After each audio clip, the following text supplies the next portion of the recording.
चलिए आपको सारनाथ के चिड़ियाघर का तालाब दिखाते हैं, जो धीरे धीरे अब कूड़ा घर में बदलता जा रहा है। पक्षियों और मछलियों के लिए खतरा बढ़ता जा रहा है। क्या ये प्रशासन की अनदेखी है या पर्यटकों की लापरवाही है? इस समय मैं मौजूद हूँ बुद्ध की नगरी सारनाथ में। ये जगह जहाँ पे रोज़ाना सैकड़ों की संख्या में पर्यटक आते हैं, विदेशी पर्यटक भी आते हैं और यहाँ अलग अलग प्रांत, अलग अलग कोनों से लोग आते हैं यहाँ पे प्रकृति के करीब वन्य जीवों से मिलने के लिए, यहाँ की हरियाली को देखने के लिए। अगर हम विशेष तौर पे जू की बात करें, चिड़ियाघर की बात करें, लेकिन आप देख सकते हैं अभी यहाँ की जो जू का तालाब है, आप देखिए यहाँ की वर्तमान स्थिति को देखिए। ये तालाब जो कभी साफ सुथरा हुआ करता था, यहाँ पे अनेक तरह के कछुए, पक्षी, मछलियों का ये घर है। लेकिन अगर वर्तमान स्थिति की बात करें तो यहाँ पे पानी आप देख सकते हैं पूरे तरीके से गंदा हो चुका है। दूसरी चीज़ कि यहाँ पे प्लास्टिक के बॉटल्स, गुटखे के रैपर, ऐसे कई हानिकारक चीज़ें रखे हुए हैं और पड़े हुए हैं इसमें, जो कि जो जल जीव हैं उनके लिए कितना हानिकारक हो सकते हैं। और मन में एक सवाल ये भी उठता है कि ये पर्यटक स्थल है, यहाँ पे देश विदेश से लोग आते हैं, जिम्मेदारी किसकी बनती है? क्योंकि प्रशासन तो इन सभी चीज़ों को फेंकेगा नहीं। प्लास्टिक के बॉटल लोग यूज़ करते हैं, स्टिक लोग यूज़ करते हैं, बैग्स हैं, गुटखा के रैपर हैं, ये कौन लोग फेंकते हैं?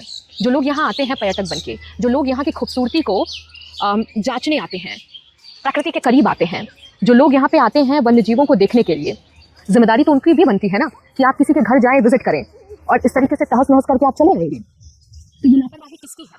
क्योंकि आम लोगों के लिए ये मात्र एक जल का स्रोत हो सकता है, लेकिन इन जो जल जीव हैं इनके लिए ये इनका घर है।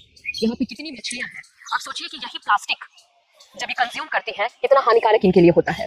दूसरी चीज़ की गंदगी पानी में पूरा पड़ा हुआ है, जो अन्य पक्षी हैं यहाँ पे उनके लिए कितना हानिकारक है ये। समाज में हर एक व्यक्ति जो है वो सतर्क या कह सकते हैं अपने तरफ से जागरूक नहीं होता है।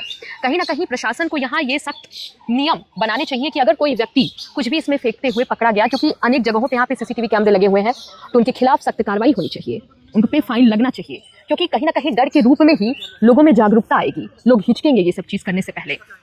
प्रशासन से बात करने पे पता चला है कि हर 4 महीने 6 महीने पे इसकी सफाई होती है, लेकिन अगर रोज लोग खा के इसमें चीज़ें फेंक रहे हैं तो सवाल पर्यटक और लोगों पे उठना जायज़ है। क्योंकि ये वन्य जीवों का घर है, आप इनके घर आ रहे हैं एज अ विजिटर और इस तरीके की आप चीज़ें करके फेंक के चले जा रहे हैं, जिसका भुगतान इनको करना पड़ता है। क्योंकि ये जल जीव हैं, ये मछलियाँ इसी में रहती हैं, ये बाहर नहीं आएंगे आपके घर में या आपकी जगहों पर, ज़मीन पर। तो इस तरीके से जिम्मेदारी लोगों की बनती है। और 2 चीज़ें हैं कि एक चीज़ की प्रशासन को ये सख्त नियम लाना होगा कि इन सभी चीज़ों के खिलाफ आप जागरूकता लाइए, फाइन लगाइए इन लोगों पे। आम जनता यानी जो पर्यटक आते हैं, लोग आते हैं यहाँ घूमने के लिए, कि आपकी बहुत बड़ी लापरवाही है।